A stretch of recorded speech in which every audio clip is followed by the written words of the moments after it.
we're camping out on the couch today, so it's like there's just stuff everywhere. Trapped. Stuck in the blanket. Oh my god, hold on, please. Oh, sorry. No, I'm trying to get them out of the blanket. There you go. Okay. Cold open right there. I'm trying to get them out. All right, you ready to go? Yeah.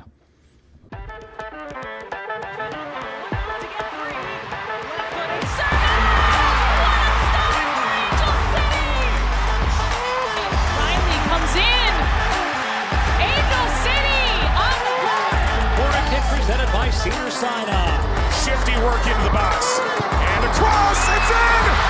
Oh, it's Leroux! It's a dream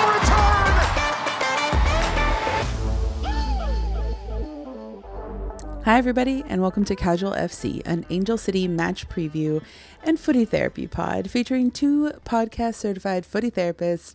I'm your host, Angela Morales, with my ever-faithful, wonderfully schedule-changing and flexible co-host, Mario Salazar. I'm going to be flexible for about 2 more weeks. And then I'm most likely going to go back to work. Done. And then done.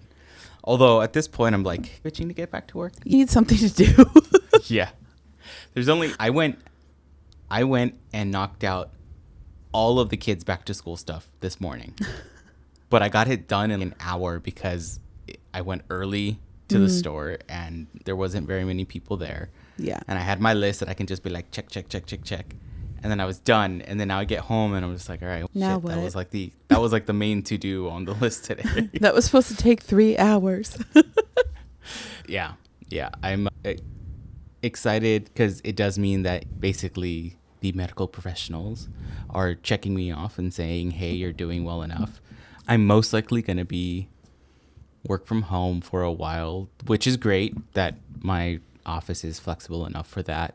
Mainly because I'm supposed to maybe start like physical therapy by the end of the month. And I have no idea how intense or very laid back that thing is going to be. A little bit of both.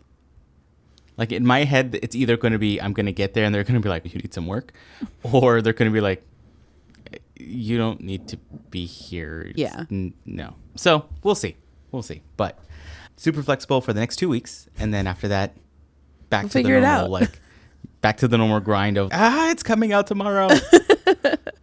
Speaking of, so this episode is going to drop on Wednesday the 6th, and we're previewing our match against San Diego Wave FC on Saturday, August 9th at Snapdragon in San Diego. Kickoff is at 7:30. It will be part of the Ion doubleheader, so it will be on Ion TV. Wow, that's hard. But if you aren't near a TV or don't feel like downloading the Ion app, download the iHeartRadio app and listen to Isaac and Tracy blow you away with their fantastic calls and amazing soccer knowledge. Yeah, I'm pumped because is there something else possibly going on that same day, Mario, that we are involved in? There is an amazing watch party going on for everyone who's not going to make it down to Snappy. I will reiterate our now traditional away day mantra of wear your sunscreen. You can still get sunburnt when it's overcast. Yes. There are people that we are very good friends with that have forgotten their sunscreen at home, have gotten to their hotel and forgot the sunscreen in the hotel. Get it if you're at the game, which you most likely are because that's what you do. Yeah. Not naming names. If you go down there, if you're going to be tailgating, the game's going to be at night. So by that time, I think you'll be fine. But if you're going to be tailgating, if you're going to be out and about, just know that the sun gets pretty intense. Wear the sunscreen. There is no shade around that stadium. All the trees are brand new. Trees that are there. Last time I was there, which was the first year, there was like no trees whatsoever because the parking lot was like gravel at one point, or the area that I parked in was gravel. And the stadium itself has no shade. That's not too much of a problem this time because it's at 7:30. Either way, and being down in the San Diego area, there's a lot of overcast that kind of rolls in and then burns off really quickly. Yeah. Just know that when that's there, you're still going to get your ass burned. So you're still going to come out like a baked lobster. Same thing at BMO. That's just the weather in Southern California. Yeah. So with that, please remember your sunscreen. But if you are not traveling to San Diego, if you are at home and thinking, wow, watching this game would be so much more fun if I had a bunch of other people that I can watch this with. If that's not where your head is, I get you. I want to watch the game by myself too. But if you do want to watch it with a bunch of other people that all are rooting for the same team, we've got the thing for you. All right. So as we've been saying for the last couple of weeks, we have our watch party that we are hosting with a show of our own. Yay. At the great and amazing Watch Me Sports Bar down in Long Beach. We're going to be starting everything around 6 o'clock. Get there earlier. There's whatever time you get there, there's going to be sports on. There's going to be good food and good drinks. So get there whenever you want to get there. But our kind of officialness is going to start around 6. A show of our own, again, is a women's sports memorabilia show event. They've held a thing at Watch Me before, and we're going to be doing really more focused on a trading card event. Yeah. But you never know. There might be some more stuff there. Free cards to give away. I'm just saying. We'll have giveaways. We'll have free cards. We'll probably have stuff to buy, stuff to trade, stuff to learn about. Parkside will be there. Parkside is the brand that makes and distributes all of the NWSL trading cards and national team trading cards. So they'll have representation there. Yeah. Excited about this. And it'll be a great. So if you're on the Discord, you'll know that when you first join the Discord, you get to choose whether you're a casual, an advanced casual, or an expert casual. Yeah. You'll definitely have the whole gamut of people there. So if you just want to even learn about trading cards in general, the NWSL trading cards, are there trading cards for other leagues? Are there trading cards for other sports? All of that stuff. We got you. You can definitely find out. And I'm pretty sure that there's not only going to be soccer trading cards there, but primarily it's going to be fun. Yeah. Primarily. And also at Watch Me, there is a trading card vending machine, like the old school sticker ones. Yeah, that's true. Yeah. So bring quarters. I'm sure they can exchange them, but make it easy on the bar, on the kitchen. Bring quarters. You can get single cards. Some have autographs. Some are like relics where they have pieces of jerseys or the ball or something like that in them. They have amazing cards in there. I have limited myself to not participating in that up to this point at Watch Me. But you're going to have to changing on Saturday. Yeah. So if you shop at Aldi and you have Aldi quarters, bring them. Yep. Yeah. And it is Long Beach, so it will most likely get a little chilly towards game time. And everything is going to be pretty much on the patio. Mm. So unless you're lucky enough to grab a seat on the inside. So bring a jacket, bring a light sweater, bring the summer sweater. Yeah, bring your zip up hoodie and you'll be fine.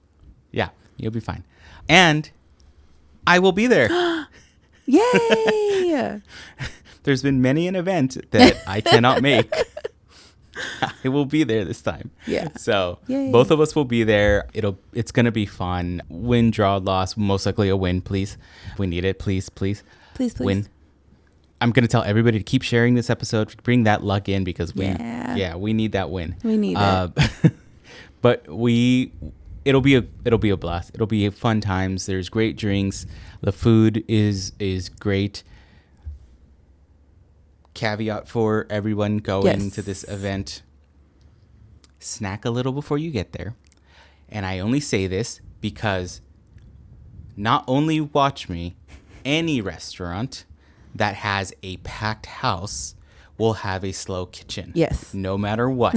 So unless you ordered a plate of fries that's just going to get fried up and then being like, here you go, everything's just going to take a little bit longer. Give them a little grace. They're gonna be full. It's not a question of if. They will be full. They will be a Saturday packed night. house. I'm not sure if the Sparks are playing. I should totally look, but there's gonna be a lot of sports regardless. Yes. So overall, please come down. It's going to be a fun time. Tell your friends. Things that they have done before is that they've tried to slowly expand into the patio as more people show up, just to help accommodate people. That's always, hopefully it's going to be that way, and we're just going to have a blast, and nobody's going to have any bad times. Don't bring that energy. Bring the fun. It's going to be fun. Super chill, super relaxed. If you are new to the game, just come hang out. If you're local, it's going to be a great time. Everybody's there to make sure you have a good time too. Yeah. And like I said, everything from diehard fans and experts to the casuals are going to be there. So if you have a question about a player that's on the field that you just don't know yet, someone will have an answer for you.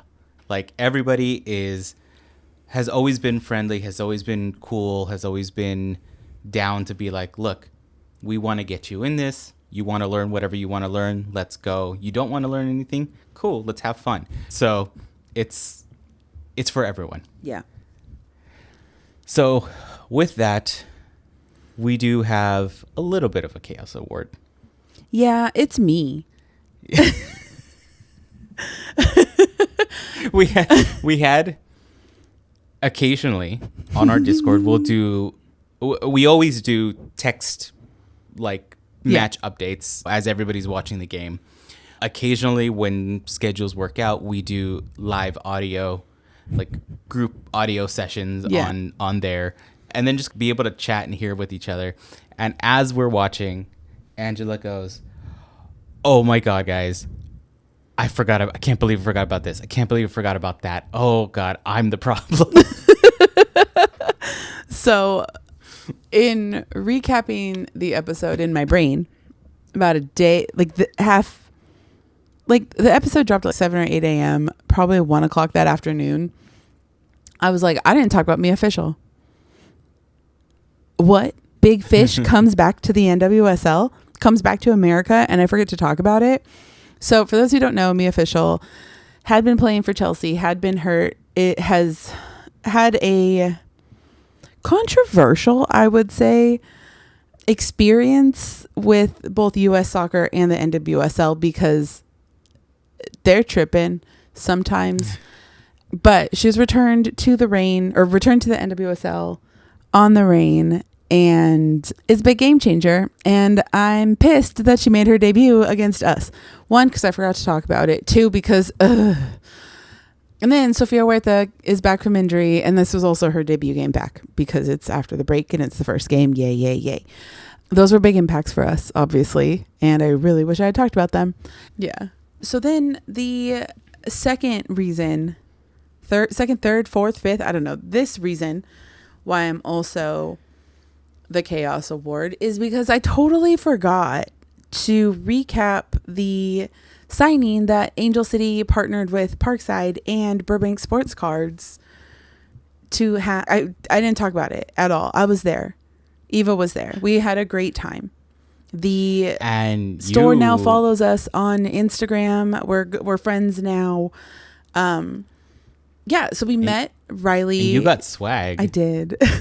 I spent a lot of money also buying trading cards that day, but we met Riley, Tiernan, Macy Hodge. Obviously, they're doing the signing. Everybody's doing that. And then when we're up there talking to them, I told them about the podcast. They were all super pumped about it. They have stickers now. But we talked Good Morning Lesbians with Macy. And then New Jersey over here, Eva and Riley Tiernan were like, "Oh my God, you're off this exit. So cool."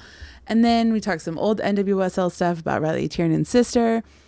Super fun event. We had a great time, saw friends, made new friends. And then they had a raffle at the end of the day. First thing they raffle off is a Macy Hodge jersey. First ticket they pull is mine. And I was just like, what?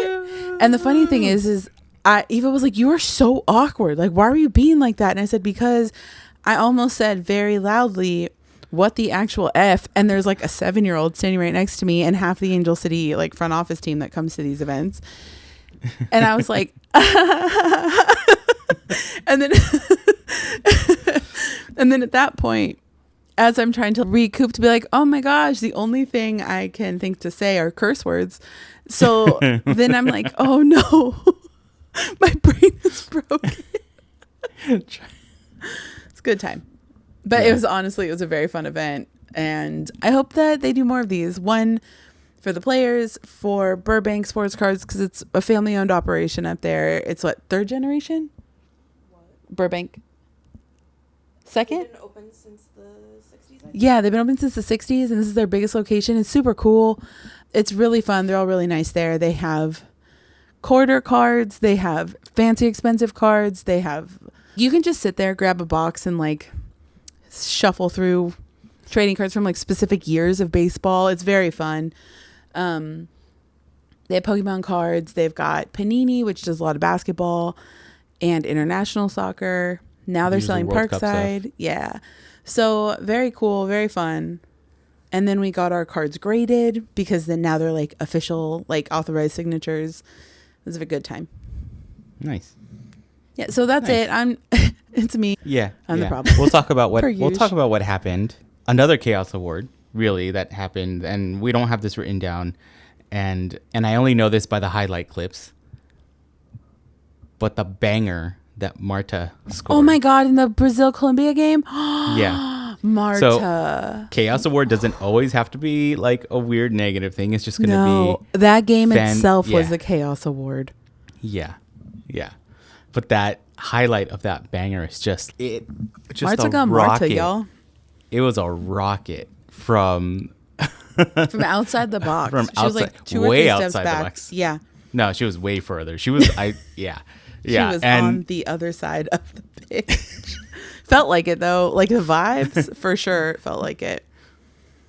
So yes, if you haven't seen that one, go back. Go into some social media account that's doing WOSO content and you'll see it. Attacking third's a really good play, jumping off point. Yeah. Yeah. And yeah, it was fucking amazing. So with that, let's talk about the quick roundabout of the scores that happened around the NWSL. We have, of course, KC winning another game, 2-0 over Louisville. Just really quick, after the episode dropped, Kansas City signed Ali Sentner from Utah. That's the big breaking news, frankly. What the hell? As far as I know, we don't really know what, if anything, Utah's getting in return outside of money. So this is a big deal. Because Sentner, not only, like, she has scored in large capacity and in great fanfare on the national team. She's got 4 international goals already. She has 1 for club. She's very low scoring club wise, but in international play, she's like a whole different person.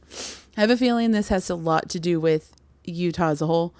So I'm very curious what happens and who else leaves Utah. I have some thoughts. I have some ideas on who that's going to be next, but that's for the Discord. A future episode. Yeah, in a future episode when that news breaks. Yeah, but that was a big signing for KC. Not only are they top of the table, clear and away favorites on the top, just on the top. They're 2 levels above everybody else right now. So good. They're having a stupid year. They were having a good one last one, but Orlando just had a better one. And this year did now. Yeah, and they're basically saying, look, it wasn't a fluke. Last year was not a fluke, and we're this good. So yes, KC won over Louisville 2-0. Chicago and Gotham tied 1-1. We'll talk about that one. North Carolina and San Diego drew at 0-0. Bay and Houston also drew at 2-2. And we had Washington over Portland 2-1. And then the big kind of surprise of the weekend, I want to say, is Utah evening out with Orlando 1-1. Yeah. Now, also, really quick, in former Angel City player news, Simone Charlie got activated. Simone Charlie got minutes. Simone Charlie, with her 2 new ACLs and a whole bunch of recovery and hard work and amazing effort, is back on the pitch, as is Luana, who's been going through cancer treatment the last year. So I'm just so happy for Orlando. Everybody here knows I love this team, but Simone Charlie, if you had any interactions with her while she was here in LA, like on crutches most of the time, she hasn't been on the pitch since 2023 when she got hurt with us. because she tore her other ACL like in training once she had gotten cleared from the first ACL. I'm so happy for her. She is such a good person. She's so sweet. She's so kind. She's so giving of her time to the fans. If any Orlando fans listen to this, shower her in King's Hawaiian rolls and keep her safe. And Luana, just cheer her on. Send us we'll send good vibes to her as well to stay cancer free and to continue to just heal and recover and all the good things. And I'm going to stop talking about this because I'm already getting emotional. Yay. So as you're getting emotional, let's talk about our game. Far less emotional about that, shockingly. So Angel City traveled up to Seattle. They did. We did not get a result we wanted. I was 0-2. We lost. Really, I should say 2-0.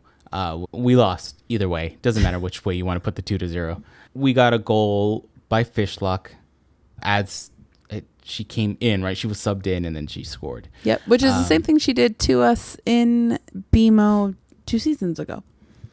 And then there would have been almost second. It was initially by the commentators awarded to Fishlock, but it turns out it was really more of an own goal. I can make a comment about this given the conversation that occurred in the Discord video chat. We're all frustrated that Fishlock scored because, as I'm about to say, we didn't really have an answer for her in the midfield, in the defense. Like, she's just that good, but we needed to match up against her better. She scores this banger. I'm like, damn it. We're all just like grumbly. Mario comes in 10 seconds later and goes, she should score again so she gets her 45th goal because she's at 44 right now and I don't like that. The other 4 people on that video or voice chat start screaming, what are you doing? How dare you put that in the universe? I didn't say I almost threw my phone. I didn't say she should score again against us. I was saying I hope she gets another one to even that out.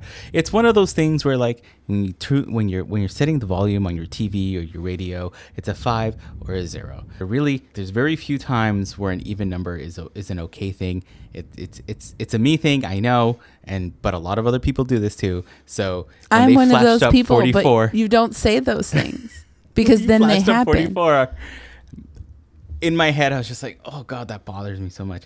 So, yeah, but I wasn't saying for her the soccer gods heard, and they said, oh, bet.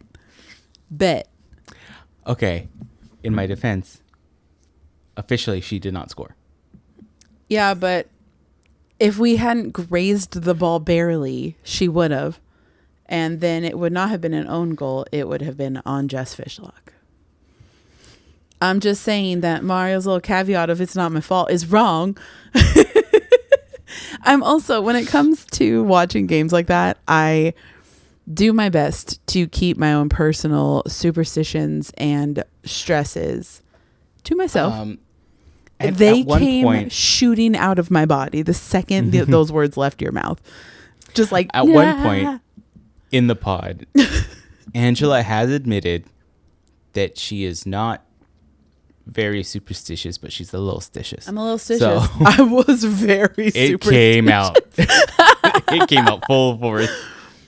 There are certain things you don't do, and that's what you did. You did the you don't do's. Oh yeah, Nino.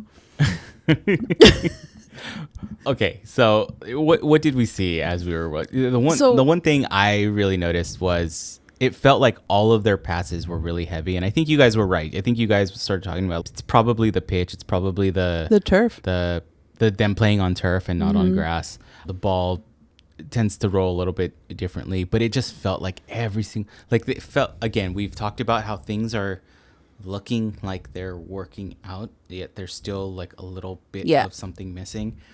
Every time they hit it to each other, it was like they were pissed off at each other. Like the ball was skidding a lot so hard. Yeah, it was skidding a lot. They would kick it so hard to each other where that first touch was always so heavy that they would almost lose it. So I would say a third of the time that they had that first touch, they lost it. It was like a turnover. Like they turned it over. It was and just that's like also so you came in the second, like the second half too, because the first half was. We looked really good. And in my notes, I said we looked really good until we didn't, because that's essentially what happened. They brought in Fishlock. They brought in Me Official, which we have lovingly started to call One Fish, Two Fish. And they had a lot of their better, more veteran, like NWSL stalwarts out or coming back from international play. So like limited minutes, that kind of thing. The second those players came in, different team. Yeah. And they just kept making subs. And on the voice chat, it was just like, oh, shit. Oh, shit. No, it was like, oh, damn it. Here we go. And that's exactly what happened. So going into the second half, I was fine with the draw at 0-0. If we just held it, locked them down, cool, that's fine. Yeah. And yeah, we were fine until we weren't. And then One Fish, Two Fish came in and said, no, that's not what we're going to do tonight. And I said, okay, fine, I'm sorry. And Fishlock came in first. Yes. Changed the game. And then Mia came in that momentum later. Going. And then just kept it going. And then she cooked like 3 of our players. And it's Me Official. That's why I was so mad I didn't talk about her. She's going to cook the whole freaking team. So, yeah, it was... I wish I would have watched that first half and not felt as... I don't know. Maybe I would have felt even more because like it would have been like, what was happening on the first half? And why can't we do that? I honestly don't have bad feelings about this game. And I'll talk about that a little bit more later once I get into what I'm talking about for the next game. But I genuinely think this is just taking what they've been doing in training and trying to execute it on the pitch. The hard part is that you have a completely unknown in another team. You can't control your opposition. Yeah, and the same way. It's just like the thing that everybody hates is it's a turf pitch. Exactly. It's one of the few still Seattle left around where it's like Seattle and Portland. Yeah, two places that are abundant with water yet. Yeah. So the turf is always going to play different. It's also going to play different as to how some players want to play on it. Very famously, there was like, it's always a story when it's going to be that. So it's not really a story, but they make it a story. In the men's game, whenever the kind of veteran players, or like Messi's first time when he was about to play on a turf pitch, there was this big thing about, is he even going to play? Does he want to play on turf? He has veto power to be like, no, I'm not going to play. And a lot of players do. Like our women's national team, a lot of people don't know it's in their rider that they do not play on turf. Because the national teams don't play at all on turf. With the amount of injuries and additional things that come with playing on hard plastic ground. Yeah. And that was the other thing, is that in our chat, the question of where is press came up. And then I brought up, like, I think it's probably because of the turf pitch. Mm-hmm. Do you want to... Players especially were sliding a lot, too. It was, like, very slick. Especially at the point where we were talking... in that game, which it was getting towards the point where we only had 15 minutes left. I know we want to bring press early, but also, do you want to risk the rest of the season again without press for a game that's getting away from us already? Yeah. Bringing press in wasn't going to be the game changer that we always hope it's going to be. In this situation, there was a couple things that were just a little bit out of our control, or that seemed like maybe it was a little too much for us to overcome. The individual moments of brilliance weren't going to overcome the entire team that we were facing. I think a big part of it is that Seattle has Laura Harvey, and they've had Laura Harvey for a very long time. There's a group of players that have stayed in Seattle now, understand the mindset, understand the play, the everything, so they can then play or coach on the pitch. We're not there yet, but I have a feeling next season we're going to be there. Yeah. Granted, obviously not to the same degree, but of greater benefit to us. But yeah, so we put up on Instagram, let's process this together. The fish lock in Seattle got us, like in parentheses, lock. The fish in Seattle, the fish lock, got it. Cool. Great. We're all on the same page. So Zach came in so happy to see June and then a rocket ship strong. We couldn't lock emoji out, fish lock, like fish emoji, lock emoji. Still struggling to go a full 90, which, yeah, we very much are. I think a lot of it honestly has to do with injuries and recovery from injuries, because right now we have a few people that would normally be there, not there. And we're also testing out a whole bunch of new shit. Angelica came in and said, is there a rule on how long we have to wait to sub in the second half? No. You'd be surprised. We're getting 60 to 65 minute subs. I'm fine. We're not coming in at 82 anymore unless it's like needed.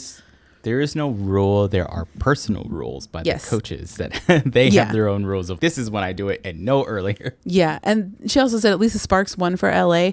Holy shit. That game went into double overtime, almost into triple overtime. It was insane. It was a very stressful night for sports in this household.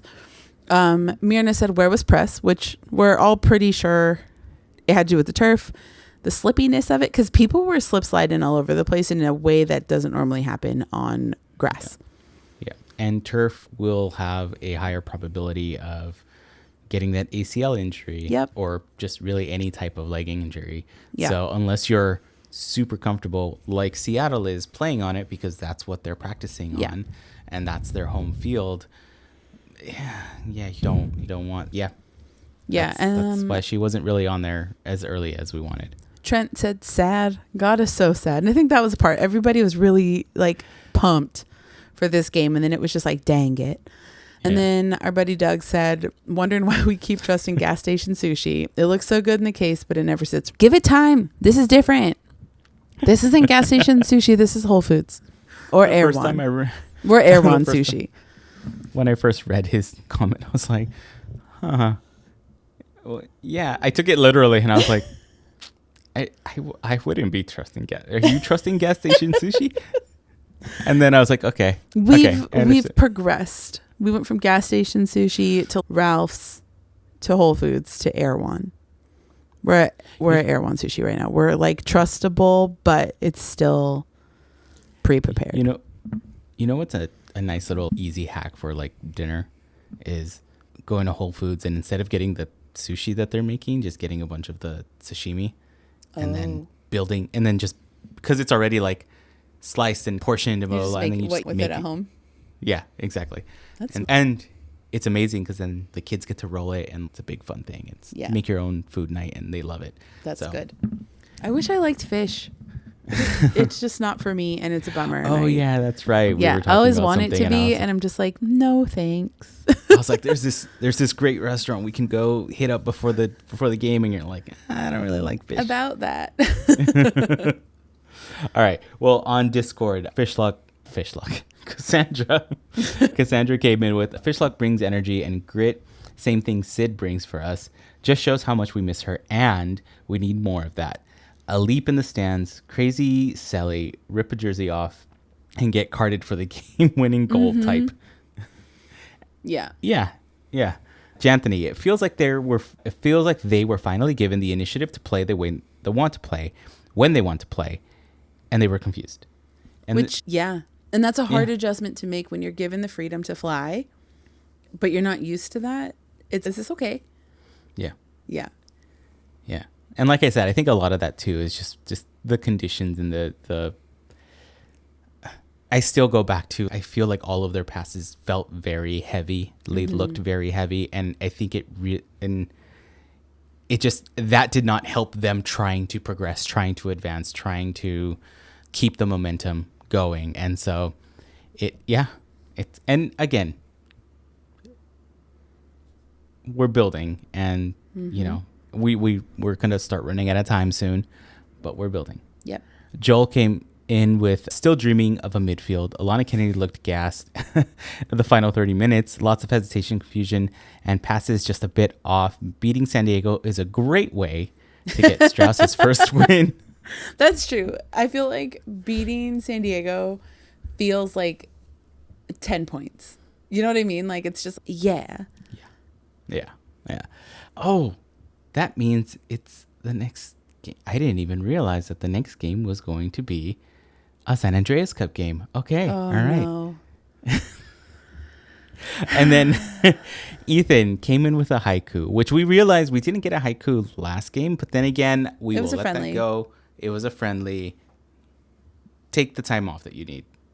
We sure did.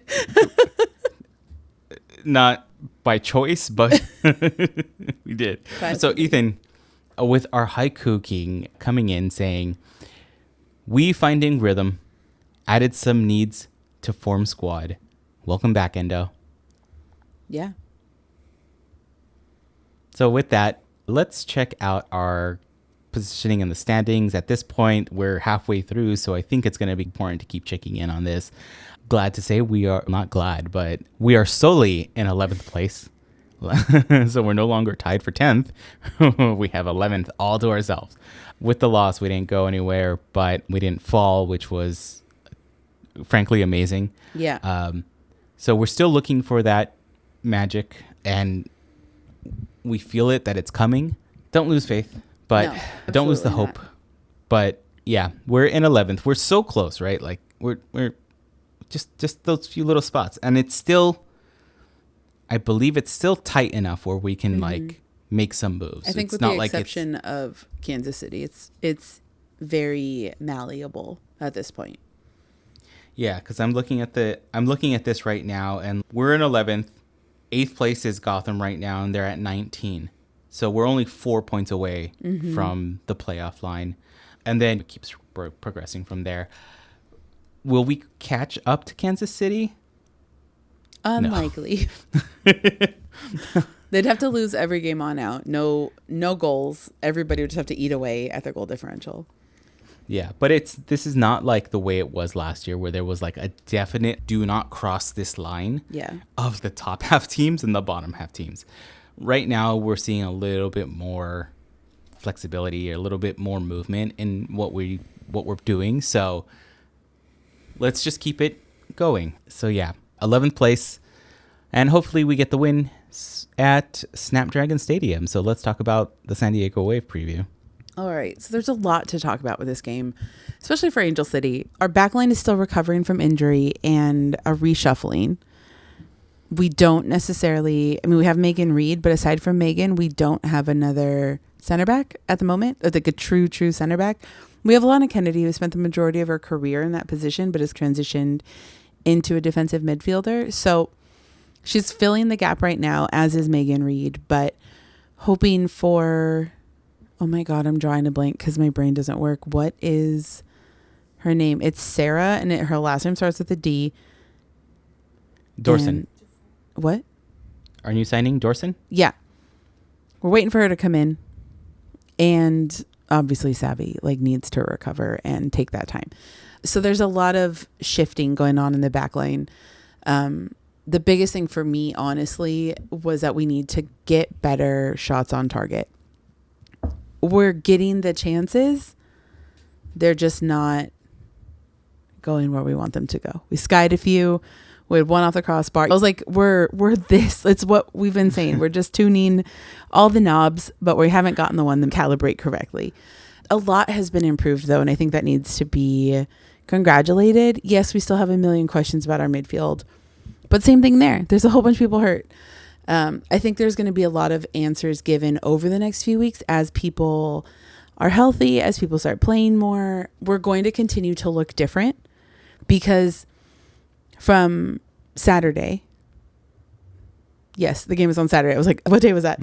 From Saturday in Seattle to this weekend, that is going to be another big jump because they spent a month in a bubble figuring stuff out, and now it's putting it into practice and see what works for real and what works not so much, and making those adjustments. And I think that's going to be the biggest part from a spectator standpoint. If I take myself completely out of soccer brain and I'm just there to have fun, we looked like a real competitive team for the first time in a very long time, and it looked like it was on purpose. It was intentional. It was like the team knew what they were doing, and everybody else, everybody knew what their jobs were.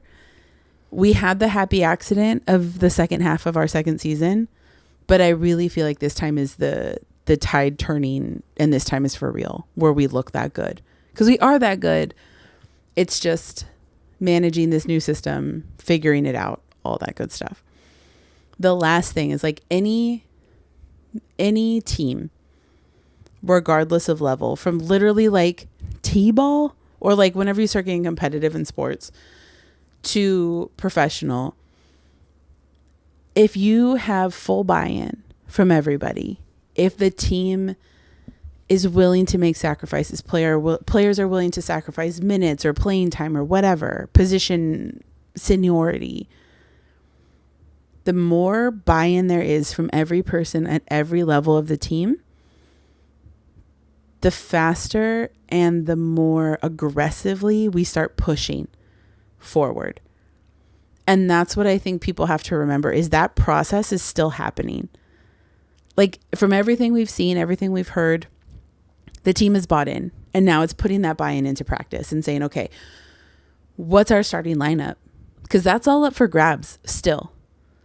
It's essentially starting the season over. So it's who is doing what? When are we making subs? What is our game plan moving forward? Who's leading this part of it? Who's leading that part? Who leads the charge when there's a foul? Every player has a different role on the pitch. And right now, all of that got thrown into a blender and is resettling. And that's what we're going to see happen over the next couple of weeks. And that's what is keeping me very excited, is that the buy-in is there. You don't see a team, or you don't see a coach who's lost his locker room. He just got it. He just got it. So it's still so fresh and so new. A month and a half is like 0 days. If we were talking about him losing the locker room by this point, there's bigger problems. There's nothing to be done. Yeah, exactly. Exactly. And I think the team all from top to bottom is under that understanding of this is going to take time. We have 4 years or 3.5 years of habits to deconstruct, systems to rebuild, trust to rebuild, relationships to rebuild and fix and mend and all that kind of stuff. There's so much underlying that has to be recalibrated and figured out. And that doesn't happen overnight. It doesn't happen in a month. And that's the hard part. Just as a fan, you want it to happen now because hello, he's here. Duh. Yeah. But it takes time. Ta-da. Ta-da. It takes time. And like we said, are we gonna see everything gel this year? Maybe. Yes. I do believe so. Same. Like gel to the point where we want to see it. Like we're like clicking, we're having fun again. Mm-hmm. Not enough fun to start the wave, but fun to keep everything on the pitch. And as you can see by both our faces about the wave. No, people just started at the worst times. Savvy's down on the pitch. They're trying to start the wave. I'm ready to go 6 sections over and have a conversation with some adults. Like, no. So, yes. Are we going to see this gelling? Yes, I do believe so. Whether it's going to be in the next 2 matches or so. I said when we were talking about the preview, I think I said like the first 3 or so. Mm-hmm. Are we going to see it here, or are we going to see it like on our like decision day match where we're like, oh, holy shit, where's that team? Yeah. It will happen. Yep. It's just a matter of when, and yes, it takes time. And really, I think that the only solution or the only thing that will build it up as to like we can get there as quickly as we can is just the consistency of the practices, and then honestly just the consistency of our health. Mm-hmm. The team's health. Like, we've in our entire history, our entire long ACFC history, we've just been dealt some shitty ass cards. Yeah, health wise for sure. And I'm not deep diving into a bunch of the other teams, so I don't really know if they've similar situations to some degree. But it just, as the fans here, it feels like, damn. And then all the other nicknames that we have for our team, Rehab FC being one of them, right? Like, we would get players coming in and we're like, oh, great signing, but wait, aren't they injured? Mm-hmm. So I want to say this because a lot of people had issue with it. No one knew the severity of Sid's injury when she was traded. Yeah. So I don't think she knew. So. No, doctors didn't know. She didn't know. The team didn't. Like, neither team knew. So sometimes that happens. And it sucks tremendously, no more than for the player. Yeah. So just caveat, because there's been some things said over the last couple of years that I'm like, wow, you've never been hurt like that before. Yeah. Yeah. And I'm not singling that out. I'm talking about the general of, hey, a lot of the players that we've gotten have come in with something that we've been like, they're not coming in we haven't signed them. They're coming into practice on like Monday and they're playing Saturday. Like they're not starting right away. It's like, oh yeah, no, you won't see them for another 2 months. Yeah. So all of that in our past history is the stuff that we need to purge, modify, get used to, face the reality of, and then move forward from. And so that does take time. All right. So who are we watching out for on our wonderful friends from the South? So San Diego is having a very good season. I saw this weekend, it was like, this is the most wins that they've started the season with, which feels crazy. But they have a French coalition right now with Kenzie Daly, Delphine Cascarino, and Pearl Maroney, 2 forwards and a defender coming in from different French teams, wreaking havoc a little bit. Like Daly and Cascarino can score like crazy. I don't fully think they have unleashed, like they haven't fully adjusted to the NWSL yet to get that prowess wrangled. But let's hope they don't do it on Saturday. It's just, our defense is going to lock it down. That's what's going to happen. But all 3 of them are very, very good players on and off their national team, that kind of thing, where it's, that's a dangerous attack because you have players who are from a similar system coming in at the same time. When they played here, not opening day, when we had media passes, like was it opening day? No, it's the second one. Whatever. But when they were up here. Yeah, Daly and Cascarino were the ones giving the presser, and it was like, oh, they're just getting used to this crap. They're excited, like they're hungry, they're excited. French players are like, for those who remember Clarice Lebion, like Amandine Henry, they're very fluid. They're like our American stereotypes of France. Yes, on the pitch, like very, very structured, but very fluid at the same time. Very good, just in general. And it's interesting to me that internationally they haven't had as much success as you'd assume. That's kind of my overview of the French coalition that San Diego is currently building. So Kenzie Daly is a forward. She's number 10. Delphine Cascarino is also a forward, number 20. And Pearl Maroney is a defender, number 75. They also have a couple former Angel City players in Didi Herachich, who's their backup keeper, and Savannah McCaskill. Those of you who are longtime Angel City fans will remember her for her bun, which has been called a croissant, depending on if it gets knocked off center. She is a controversial player, I think is the best way to put it. Some people love her, some people don't. And I feel like that's the vibe across the league and the different the different teams she's played for. Some people love her, some people don't. She's very polarizing. Yes, that's the word. Not so much controversial, very polarizing. Yeah. She is known for getting frustrated if she thinks a call is missed, falling, like sliding on the grass. She is very good at the yoga Superman position of being on your chest with your arms in the air and your legs up. Yeah. So you'll see her in the midfield. She's number 21. If you watched an Angel City game before last season, you've seen her in black and pink. Like I said, Didi's their backup keeper to Kaylin Sheridan. Didi is now wearing number 31. And then under the category of damn good, I have Kaylin Sheridan. My notes just say Canada keeper, stupid good, small goal, gay, married, about to be a mom, seems V cool IRL. That's my entire thought process right now. I'm running on like very few hours of sleep. Which, if you want a deeper dive, I'm pretty sure you covered Kaylin Sheridan in our last one. So a single game. She's so good. I love watching her play. It's frustrating that we play her so often and have played her so often, both internationally between the US and Canada and Angel City and San Diego. But she's a very, very steady, cool-headed keeper. She's also very well respected within the league because of how she treats other teammates, like her teammates, other teams, players, other keepers specifically.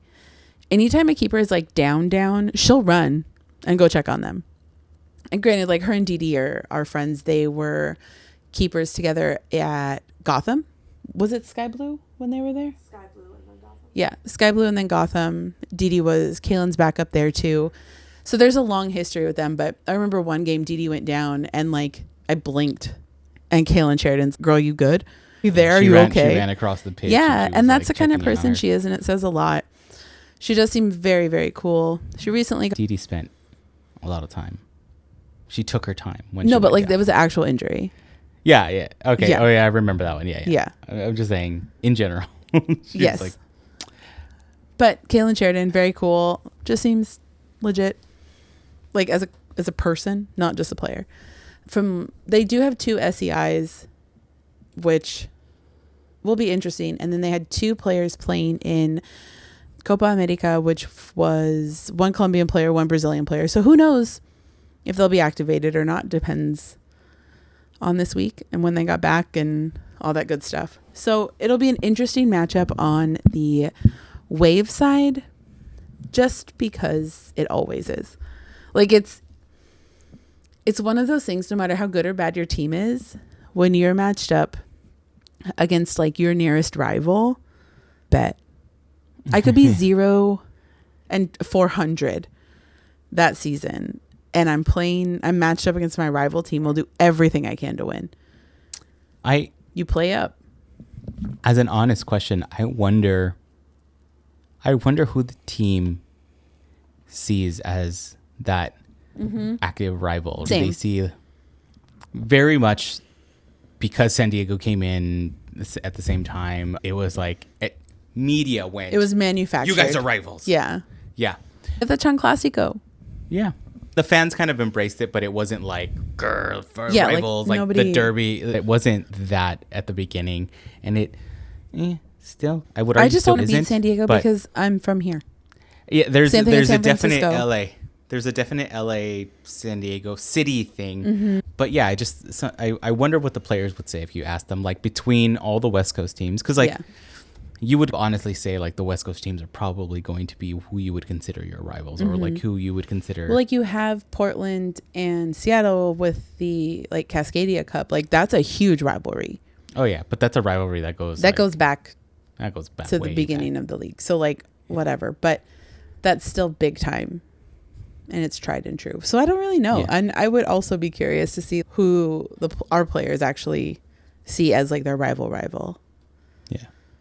But like you said, anytime there's a close proximity, and again, the LA San Diego rivalry of just the cities in general, as those rivalries grow, usually you can throw any type of record leading into it out the window, because it starts to become like an unpredictable unpredictable chaos. Like it becomes a chaos match. And you know what? If this is what the San Diego matches become, I'm all for it. I would be like, we can be top of the table and then come to the San Diego match and then not be sure at all if we would win or not. Putting this into the universe. I'm just saying the chaos. I want the chaos. I want the excitement. I want something. You're stressful.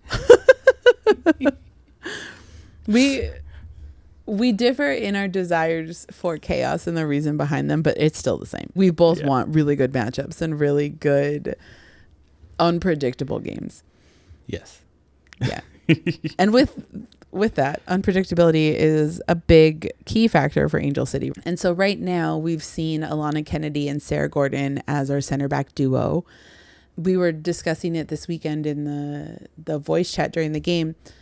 Alana Kennedy is probably the most veteran connection and consistency in that position since Paige was on the team. Like most years in the league, most years internationally, most years playing, just with experience at this club level and playing in the NWSL. The only other person Sarah has played with on the back line with that much experience is Paige. Because Megan Reed has now she has 3.5 years of experience, but that first season that was brand new to her. And granted, Sarah was out that first season, so it was her and Paige, but we haven't had a world where we have a center back duo that like just chills back there. We had Megan and Paige, Sarah and Paige, and Megan as the sub, and then Savvy, and now it's Megan, Alana Kennedy, Megan, Alana Kennedy, and Sarah, and then the other Sarah, but we don't know yet because she's not here yet. So the consistency right now between Sarah and Lonnie is important. And I'm hoping, granted, I see Alana Kennedy as a midfielder now more than a center back. I say that as I'm wearing a freaking Ali Krieger shirt, Jesus. But she's still so solid on the back line for experience alone. And that's super important to remember while this all shakes out. Roles are changing in real time. Like you're seeing players who normally start getting 30 minutes at the end of the game, seeing players who we've never seen before. People are getting playing time for the first time, really getting our legs under us to figure this out. And I'm not sure if there's minute restriction coming into play with that, but like MA has been coming off the bench behind Evelyn Shores, and that could be, I have a few theories. Minute restriction, one of them for MA. So it's like you get fresh legs at the end of the game. 2, we haven't seen Evelyn Shores at this level. We got to get her up to speed. So give her more minutes in the beginning. MA can come in with fresh legs. That's really what I'm thinking. But to have MA come in the second half as like a finisher is scary. And then you add in like fresh legs where you have energy plus you're that good to both defend and move the ball up the field. Bonkers. No, thank you. Do not want. It's like when you see somebody get subbed in, like we were saying this weekend, where it was like, oh no, oh no, oh no. That's what it feels like when somebody like MA comes off the bench in the second half. It's, oh, shoot. Let's go. Cool. So that's changing. Every little like subset of the team is shifting and changing and figuring out who goes where and who does what. Even like Kristen Press and Katie Zellum, we kind of prefaced this earlier in the season of, I don't see Kristen Press as a starter anymore. I see her as that elite finisher of a game to either score when it's needed or be that consistent threat to draw the defense to open up other people. Same with Katie Zellum, where people are, granted, she kind of had a weird moment in the game that gave up a goal, but she's still a fantastic player. That's one game doesn't change that. And her role is changing as well in the midfield. So I don't know. We'll see. But what I see as the future is our front line. Svindis Jan's daughter, Alyssa Thompson, and Riley Tiernan. That's not even taking into account June Endo, Kristen Press, Sydney LaRue, half the other people on the pitch who can score. Like I said last episode, like the 3 of them is insane. Svindis has this like grittiness about her. Alyssa will run you down. Like Svindis she's spicy. She was playing her ass off that game. Yeah. Then that's how she played in the friendly too. Like she plays her ass off. So I'm excited to watch her mature and grow in this style of a game, because playing in Iceland is different than here, obviously. There's different things that are acceptable in other leagues that aren't acceptable here that you have to adjust your brain around, which she's still obviously doing. It's been 2 games or 3 games technically. But once our offense and our midfield really click, we're scary. We're scary now as a threat. We just haven't advanced that threat to be like active. We're just like, what is it, like orange level warning? We're not like red yet. We're cooking, but we're not like high heat cooking. Yeah. So there's a lot to right now with this team. And I just want to remind people that, because it's so easy right now to just write it all off. We're used to having to write it off. And right now it's okay. It's too easy to look at the standings and just the raw number of like how many wins, how many losses. It's too easy to look at that and write everything off. I think I think one of the reasons we're here and one of the reasons we want to be doing this is there is not only nuance, but there are stories to tell. There's talent to be shared. There's amazing players that are there. Yeah. And for one reason or another are just not working out. And we know that there's potential. The team knows that there's potential. I think they feel it though this time Yeah. in a different way where it's, oh no, we all know it's there. Yeah. The fans all know it's there. But we can see it and we can feel it and we can see the progression. And it's starting to get to that point for the fan base of, oh, that's what that means. Got it. And it's difficult to comprehend when we're in a city that's used to winning a lot in everything. It's difficult when you go through a rough patch, but everything is cyclical in sports and our time will come and our time in the sun will be amazing. And all of this will be worth it because we have finally a system that knows how to build and knows how to rebuild and knows how to push us forward in a way we haven't had before. We have experienced leadership essentially who are good at what they do. But yeah. So the matchup history between us and San Diego is a lot. Overall, it's 4, 9, 12 games we've played them across the board. Regular season, we have 3 wins, 2 draws, and 2 losses. So very even. Yeah. In the Challenge Cup and the Summer Cup and all the other things, 1 win, 3 draws, 1 loss, still exceptionally even. So even when, like I said earlier, even if a team is running the table, when you're playing like your nearest rival or like team in the next city over, like all bets are off. All bets are off. Yeah. Overall, this matchup is exceptionally even. Even when it doesn't feel like it. Yeah. So I hope for good chaos. I Yes. hope for good chaos on behalf and in favor of Angel City. Yes. Yes. I hope that we get good chaos. I hope that our team puts on their sunblock. The team for I hope sure that will. Fans, who I hope knows? that I hope that the weather is great, and for sure, it's not a hope. It's gonna be a fun watch party. With all of that, our next matchup is going to be this Saturday, August 9th, down in San Diego. So if you're traveling, have fun. Tag us in your post. We'd love to see the pregame festivities. We'd love to see where you are in the stadium, your view, like all of that stuff. We'll share, repost, we'll do whatever. It's fun. We'd like to see who's listening and where you're at. It's going to be down at Snapdragon Stadium. The game's going to be at 7:30. It's going to be broadcast on INTV. And if you're not going to be down there and if you're not going to be able to watch it, then it's also going to be on the radio, on iHeartRadio. Listen to Isaac and Tracy. It always feels like you're right there at the match.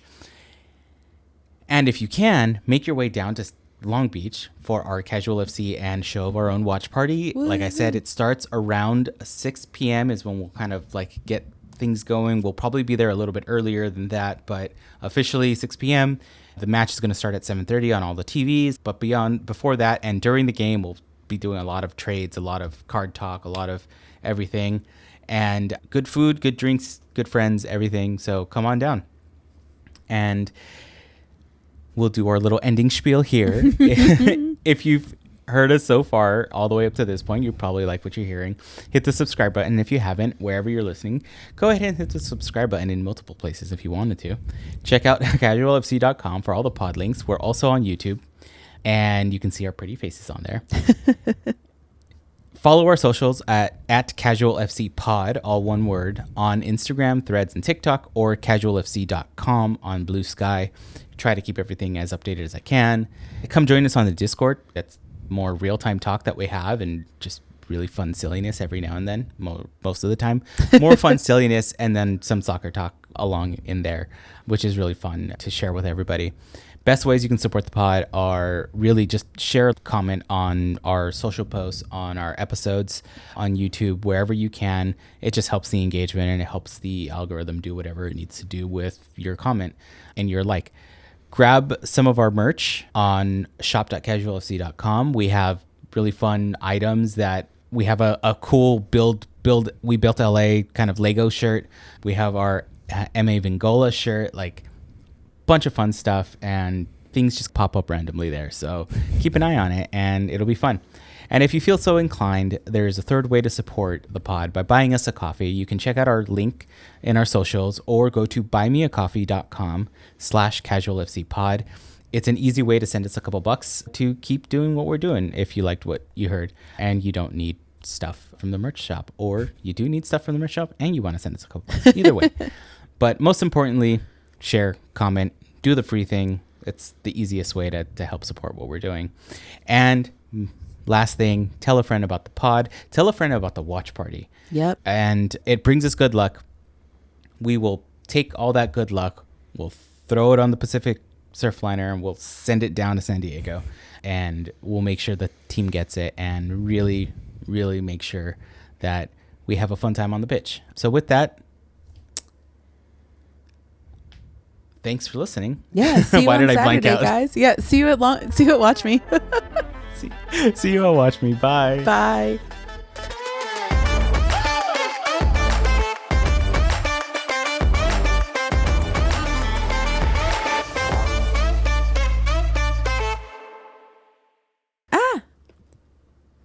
Shit, did I just mess up the recording? No. Are you sure? I think everything's fine. Okay. Because I know sometimes if I like swipe out of something, my video goes touching away. the screen. I didn't. I just tried to scroll up to more words. I think of the opening scene in Jurassic Park, or the second scene in Jurassic Park, where he's like, "You touch the screen." What? You touch the screen? Stop touching the screen. All right.